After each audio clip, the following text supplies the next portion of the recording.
Maraming tao ang nag-aangking naniniwala sa Diyos. Gayunman, walang naniniwala sa Diyos Ama at Diyos Ina, maliban sa Church of God. Ito ay dahil wala sila sa katotohanan ng bagong tipan. Pinopropesiya ng Biblia na tanging ang bayan ng Diyos na sumusunod sa bagong tipan ang lubusang makakakilala sa Diyos. Narito, ang mga araw ay dumarating na ako'y gagawa ng panibagong tipan sa sambahayan ng Israel. Ilalagay ko ang aking kautusan sa kanilang kalooban at aking isusulat iyon sa kanilang mga puso. At ako'y magiging kanilang Diyos at sila'y magiging aking bayan. Prinopesiyan niya na siya ay magiging Diyos ng mga sumusunod sa kautusan ng bagong tipan. At sila lang ang magiging bayan niya. Sinabi rin niya na lubusan nilang makikilala ang Diyos.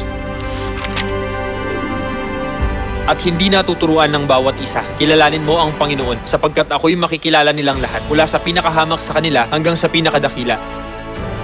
Nasusulat na ang mga nag-uukit ng kautusan ng bagong tipan sa kanilang mga puso at sumusunod dito ay lubusang makakakilala sa Diyos. Kaya hindi na nila kailangang sabihin, kilalanin ang Panginoon. Ibig sabihin, kilala nila ang Diyos Elohim, ang Diyos Ama at Diyos Ina.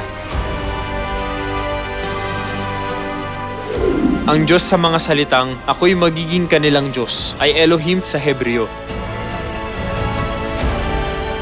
Sa ibang salita, ang bayan ng Diyos na nag-uukit ng bagong tipan sa kanilang mga puso at sumusunod dito ay lubusang makakakilala sa Diyos Elohim, ang Diyos Ama at Diyos Ina. Sa kabilang banda, ang mga sumusuway sa kautusan ng bagong tipan ay hindi kailanman makakakilala sa Diyos Elohim, ang Diyos Ama at Diyos Ina.